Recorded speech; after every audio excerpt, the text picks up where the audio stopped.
네, 대학 편입 분석 리포트 이화여대 진행하도록 하겠습니다. 먼저 시험 유형 분석입니다. 모집 인원은 전년도에 147명을 모집을 했는데요. 주요 학과는 국제, 유아, 간호, 그리고 자연계는 수학교육 쪽 볼 수 있습니다. 난이도는 영수 모두 최상 난이도로 확인이 됩니다.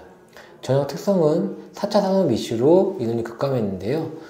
2년 전 대비했을 때 전체 인원이 대략 40%가 감소되는 것을 확인할 수 있습니다. 이화여대는 주요 탑 8 학교 중에 하나이고요. 그리고 여대 기준으로 했을 때 서울여대와 더불어서 모집 인원 탑 2 학교 중에 하나입니다.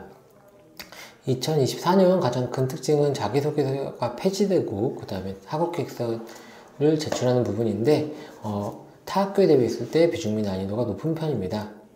그리고 국제학부의 경우에는 영어 필답 고사 내에 영어 에세이가 포함이 되는데 영어 에세이는 OMR 뒤쪽에 에세이를 간단하게 적는 부분이 있고요. 영어 면접을 진행을 합니다. 네, 시험 특징입니다. 먼저 영어 쪽부터 볼 텐데요.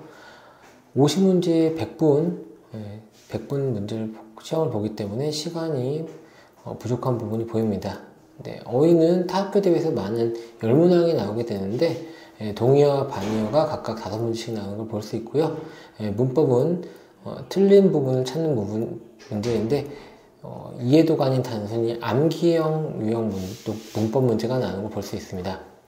논리는 전체 20문항인 40%가 나오게 되는데 난이도가 상당히 높고 투블랭크 문제 9문제 그리고 20지 선택형 문제 10문제가 나오게 됩니다. 그리고 독해는 빈칸항선 문제의 비중이 상당히 높습니다. 그리고 또 특징 중에 하나가 여대의 경우에는 어문 계열이 상당히 높은 쪽을 확인할 수 있고요. 그 다음에 선호학과가 특별화가 있기 때문에 그쪽 학과가 점수가 높은 걸 볼 수 있습니다. 보통 심리, 간호, 아동, 특수교육학과 쪽을 높게 보고요.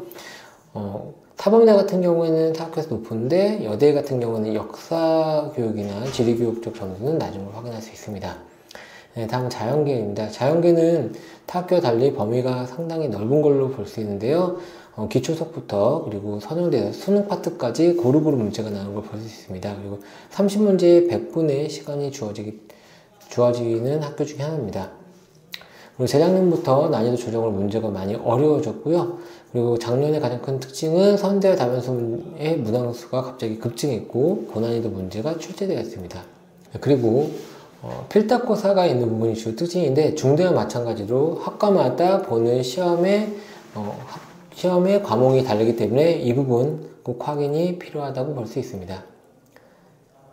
네, 다음은 모집 인원입니다. 먼저 인문 쪽 볼 텐데요.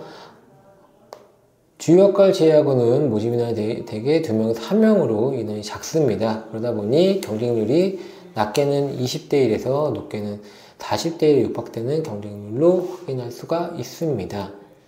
그래서 인문 같은 경우에는 전년 대비 16명 부족한 62명 모집하는 것을 확인할 수가 있습니다. 네, 자연계 같은 경우에는 보통 학과들이 적게는 2명에서 많게는 12명까지 모집하는 걸 볼 수 있고요.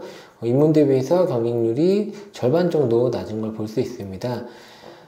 낮은 쪽 학과들 같은 경우에는 7대1부터 높은 쪽은 25대1까지 나온 걸 볼 수 있고 전년 대비 7명 많은 84명 모집하고 있습니다. 네, 다음은 합격자 정보 분석입니다. 탑 8에 맞게 일반 인문에서는 상당히 높은 점수가 요구가 되고요.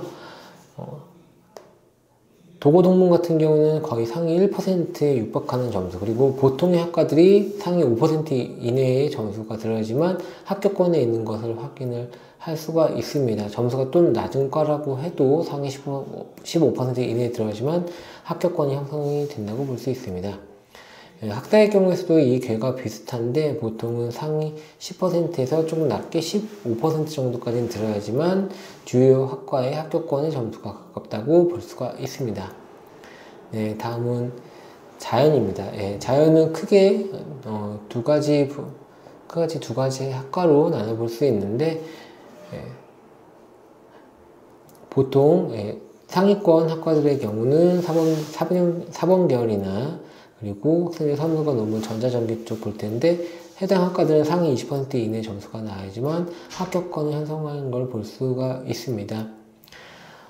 그리고 두 번째 그래프를 보시면은 학과마다 점수에 대한 폭이 큰 걸 볼 수 있는데, 건축공학 같은 경우에는 상위 30%이지만 학생 선도가 낮은 식품영양이나 아니면 지구과학 교육, 그 다음에 물리 같은 경우에는 상위 50% 미만에도 합격권 점수가 나오는 걸 확인할 수가 있습니다. 네, 이화여대 정리하도록 하겠습니다. 이화여대는 여대 중에 가장 많은 인원을 뽑는 학교로서 탑8 주요 대학 중에 하나입니다. 재작년 대비해서 인원이 대략 40%가 줄었는데 4차 산업 이슈로 인원이 급감한 것으로 확인할 수 있습니다. 올해는 그 이슈에서 벗어나게 된다면 상당히 많은 인원을 뽑을 거라고 생각을 합니다. 주요 학과는 국제, 유학, 한우, 수학, 교육과 쪽 볼 수 있고요. 영수 난이도는 02, 상위권 난이도로 볼 수가 있습니다. 네, 편입 영어는 다양한 문제가 나오게 되고요. 타 학교와 대비 특이점은 논리 난이도가 높고 문항이 많이 나온다는 점입니다. 네, 자연계의 경우에는 범위가 넓은데 기초 수학부터 수능 파트까지 해서 문제가 많이 나오게 됩니다. 재작년도부터 난이도 조정이 들어가 문제가 어려운 학교 중에 하나인데, 선대와 다면수의 문장이 갑자기 급증해서 고난이도 문제 출제에 대한 부분 이슈가 되고 있습니다. 그리고 중앙대와 더불어서 필적고사가 있는 학교로서 각 학과마다 어떠한 시험을 보는지 자세히 확인이 필요합니다. 네, 모집인원은 주요 학과를 제외한 대부분 학과들이 인원이 1명에서 2명 정도 뽑는 걸 확인할 수 있고, 전년 대비 인원이 많이 줄어든 걸 확인할 수 있습니다. 네, 자연계열 같은 경우에는 꽤 많은 인원을 뽑게 되고, 실제 전년도보다 7명이 늘어난 인원을 확인할 수가 있습니다. 합격 점수는 탑8 학교 맞게 이문은 보통 상위 1에서 3, 5에서 7% 정도의 합격권 점수가 나오는 걸 확인할 수 있고, 학사도 마찬가지로 최소 상위 10% 이내에 들어가지만 합격권에 가깝다고 볼 수 있습니다. 다만 자연계 같은 경우에는 가장 상위권 학과들이 상위 15% 이내에 합격하는 걸 확인할 수가 있고, 보통 학과들 같은 경우에는 상위 30% 이내로 내려가면서 점수에 대한 차이가 큰 것을 확인할 수 있었습니다.